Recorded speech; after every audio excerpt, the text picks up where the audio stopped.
ആത്മവിശ്വാസം അവർ കാണിച്ചു. അവിടുന്നാണ് വീണ്ടും അവർ പാലാരിവട്ടത്തേക്ക് വൈറ്റില ജംഗ്ഷനിലേക്ക് മാറി.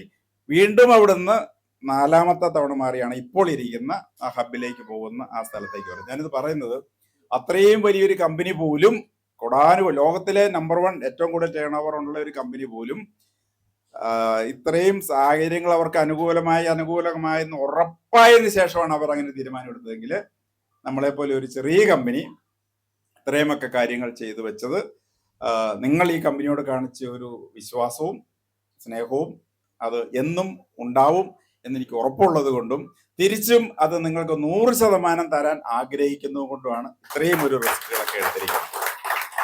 അപ്പൊ അതുകൊണ്ട് ഈ കമ്പനി തുടങ്ങിയ സമയത്ത് പറഞ്ഞ 2 പ്രധാന കാര്യമാണ്. ഒന്ന്, പ്രതിമാസം 1 ലക്ഷം രൂപ വരുമാനമുള്ള കുറെ ആളുകളെ ഇമ്മീഡിയറ്റ് തന്നെ ആക്കണം. അതായിരുന്നു പറഞ്ഞ ഒരു കാര്യം. അന്നത് പറഞ്ഞപ്പോൾ പലർക്കും അത്രയൊന്നും വിശ്വാസം വന്നില്ല. 1 ലക്ഷം ഒന്നും വേണ്ട, 10,000 ഒക്കെ കിട്ടിയാലും മതിയായിരുന്നു എന്ന് പറഞ്ഞെങ്കിൽ ഇന്ന് 1 ലക്ഷം രൂപ മേടിക്കുന്ന പല ആളുകൾ വന്നു. രണ്ടാമത് പറഞ്ഞ കാര്യം, ഇപ്പോൾ നിങ്ങൾ പ്രോഡക്റ്റുകളെ പറ്റി സംസാരിക്കണം. നിങ്ങൾ ഞങ്ങളെ വിശ്വസിക്കുക. നിങ്ങൾ ഈ വിശ്വാസം അല്ലെങ്കിൽ നിലനിർത്തിക്കൊണ്ട് നിങ്ങൾ ആളുകളോട് പറയുക. പക്ഷെ കുറച്ച് നാൾ കഴിയുമ്പം നിങ്ങൾ പറയേണ്ട, ഈ പ്രോഡക്റ്റുകൾ സംസാരിച്ചോളും. ഈ പ്രോഡക്റ്റുകൾക്ക് വേണ്ടിയിട്ട് ആളുകൾ നിങ്ങളെ തേടി വരും. നിങ്ങളെ ചില ആളുകളെയെങ്കിലും പ്രോഡക്റ്റുകൾ അന്വേഷിച്ച് വന്നിട്ടുണ്ടാവും, ഇല്ലേ? നൂറുകണക്കിന് ആദ്യകാലത്തെ ടോപ്പ് സ്കോറർ ആയിരുന്നു, അല്ലേ? അപ്പം പക്ഷേ അതെ, ആദ്യകാലത്തെ ടോപ്പ് സ്കോററാണ്. പക്ഷെ റെക്കോർഡുകൾ എപ്പോഴും തകർക്കപ്പെടാനുള്ളതാണ്. ഇപ്പൊ ആ റെക്കോർഡുകൾ എന്നിരുന്നാലും ഈ പ്രോഡക്റ്റുകൾ ഞാൻ പറയുന്നത്, ഇവിടെ ഞാൻ പറഞ്ഞു 100 കമ്പനികളുണ്ട്. പക്ഷെ ഇത്രയും റിസൾട്ട് ഓറിയന്റഡ് ആയിട്ടുള്ള പ്രോഡക്റ്റുകൾ, അതിന്റെ കാരണം ഞാൻ മനസ്സിലാക്കി. ഞാൻ പറഞ്ഞില്ല, ഈ ഇൻഡസ്ട്രിയിൽ കുറച്ച് കാലമായിട്ടുള്ള ഒരു തഴക്കവും പഴക്കവും ഉള്ളതുകൊണ്ട് ചില സൂചനകൾ നമുക്ക് കിട്ടും. അതായത്, നിങ്ങൾ ഈ ബിസിനസ്സിലേക്ക് വന്ന പത്രത്തിലെ പരസ്യമല്ലോ കണ്ടിട്ടാണോ? അല്ല, നിങ്ങളുടെ ഒരു ബന്ധുവോ സുഹൃത്തോ ആണ് നിങ്ങളോട് പറഞ്ഞത്. ലോകത്തിലുള്ള എല്ലാ മാർക്കറ്റിംഗ് ഇതുപോലത്തെ ഡയറക്ട് സെല്ലിംഗ് കമ്പനികളിലേക്ക് ആളുകൾ കടന്നു വരുന്നത് അങ്ങനെയാണ്. അപ്പോൾ ആ വ്യക്തിയോട് നോ പറയാൻ മടിയുള്ളത് കൊണ്ടാണ് മജോറിറ്റി ആളുകൾ 3000, 5000, 10,000 ഒക്കെ എടുത്ത് കൊടുക്കുന്നത്. നല്ലൊരു ശതമാനം ആളുകൾ പ്രോഡക്റ്റ് കൈപ്പറ്റാറ് ഇല്ല.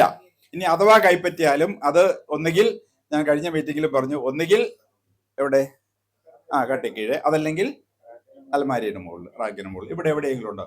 കുറച്ച് നാൾ കഴിയുമ്പം ഒന്നുകിൽ ഹസ്ബൻഡ് അല്ലെങ്കിൽ വൈഫ് ആരെങ്കിലും ആയിരിക്കുമല്ലോ ഇതിന്റെ ഭാഗമായത്. ഓപ്പോസിറ്റ് ആള് കുത്തി ഇടയ്ക്കിടയ്ക്ക് ഓരോ കുത്ത് തരുമ്പം ആ സാധനം എവിടെയെങ്കിലും നമ്മൾ എടുത്തുകൊണ്ടേ കളയുകയും ചെയ്യും. നമ്മുടെ CSMൽ ഒരു വ്യക്തി, ഞാനീ പറഞ്ഞത്, അങ്ങനെ കുറെ ആളുകൾ മേടിക്കും, ഉപയോഗിക്കില്ല. കുറെ അധികം ആളുകൾ മേടിക്കാറേ ഇല്ല. ആ ഒരു കാര്യത്തിൽ എനിക്കുള്ളൊരു സങ്കടം എന്താന്ന് വെച്ച് കഴിഞ്ഞാൽ, ഈ CSMൽ നിങ്ങൾ ആരും അങ്ങനെ ഒരു ലാഭം കമ്പനിക്ക് ഉണ്ടാക്കി തരുന്നില്ല. എന്നതാ, എല്ലാവരും പ്രോഡക്റ്റ് മേടിച്ചുകൊണ്ട് പോവുക, എല്ലാവരും മേടിക്കുന്നുണ്ട്, എല്ലാവരും ഉപയോഗിക്കുന്നുണ്ട്.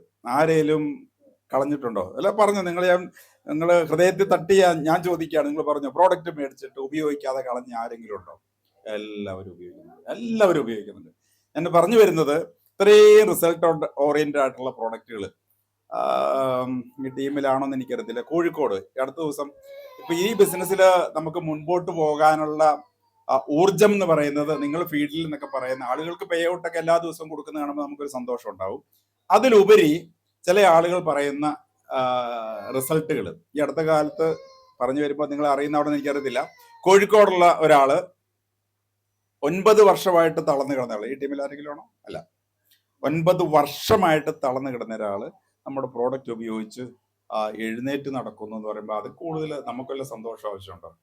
തീർച്ചയായിട്ടും.